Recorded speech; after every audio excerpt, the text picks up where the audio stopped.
నమస్తే అండి, welcome to అదిరేటి రుచుల్లో. ఈరోజు అదిరిపోయే ఎక్సలెంట్ డైట్ రెసిపీ జొన్న రవ్వతో ఉప్మా, అది కూడా వెజిటబుల్స్ అన్నీ వేసి A to Z వెజిటబుల్స్ వేసి. ఇంగ్రీడియంట్స్ ఒక్కసారి చూద్దాం రండి.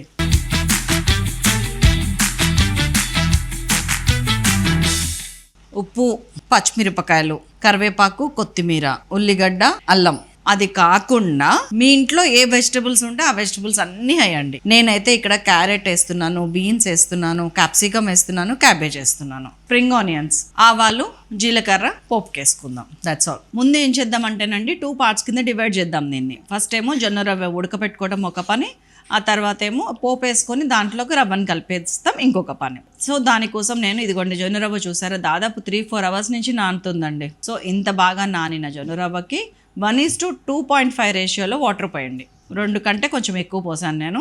పోసేసి దాంట్లో కొంచెం నెయ్యేసి, ఒక 1/2 teaspoon నెయ్యేసి నేను ఒక పక్క స్టవ్ మీద మూత పెట్టేసి ఉడకనిస్తూ ఉంటాను. అది ఉడికే లోపు ఏం చేద్దామంటే, అది ఉడకడానికి కనీసం 5 to 7 minutes టైం పడుతుందండి. పాన్ తీసుకున్నాను మంచిగా, అందులో ఆయిల్ వేసుకున్నాను ఒక 3-4 teaspoons. ఇదిగోండి ఆవాలు 1 teaspoon, జీలకర్ర 1 teaspoon వేసేసాను. కొంచెం చిట్పట్ అన్న తర్వాత కొద్దిగా కరివేపాకు వేసాను.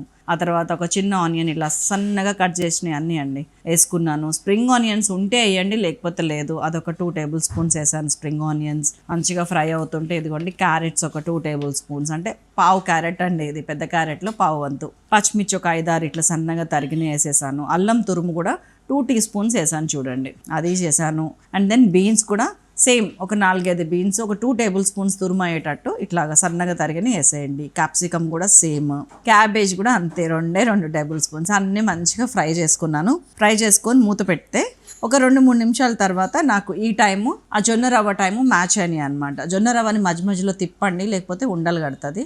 సో అన్నీ ఫ్రై చేసుకున్న తర్వాత వెజిటబుల్స్లో ఒక 1/2 spoon ఉప్పు వేసాను. జొన్న రవ్వలో కూడా ఒక 1/2 teaspoon ఉప్పు వేసాను. 2 కలిపిన తర్వాత ఈ 2 తీసుకొచ్చి ఒకటే కడాయిలో పెట్టేశాను. That's all. మొత్తం కలిపిన తర్వాత ఒక్కసారి ఉప్పు చూసుకున్నాను, మళ్ళీ ఒకసారి 1 teaspoon నెయ్యి వేసుకున్నాను. కొంచెం కొత్తిమీర వేసి మూత పెట్టి పెట్టేశాను. సో దట్ మనకి రవ్వ బాగా ఉడికి విచ్చుకున్నట్టు అవ్వటానికి వెయిట్ చేస్తున్నాను. ఒక 5 minutes అయిన తర్వాత నాకు కావాల్సిన కన్సిస్టెన్సీ వచ్చింది, కట్టేస్తున్నాను. అంతేనండి, చేసామా, వడ్డించుకొని తింటుంటే ఉంది కదా, ఏమన్నా టేస్ట్ ఉందా? పిల్లలకి గ్రాడ్యువల్గా బొంబాయి రవ్వ ఉప్మా మానేసి ఇది స్టార్ట్ చేయండి. హెల్త్ ఇంకో మంచి అలవాటు చేసిన అవుతాం. ఉండనా? Bye, thank you.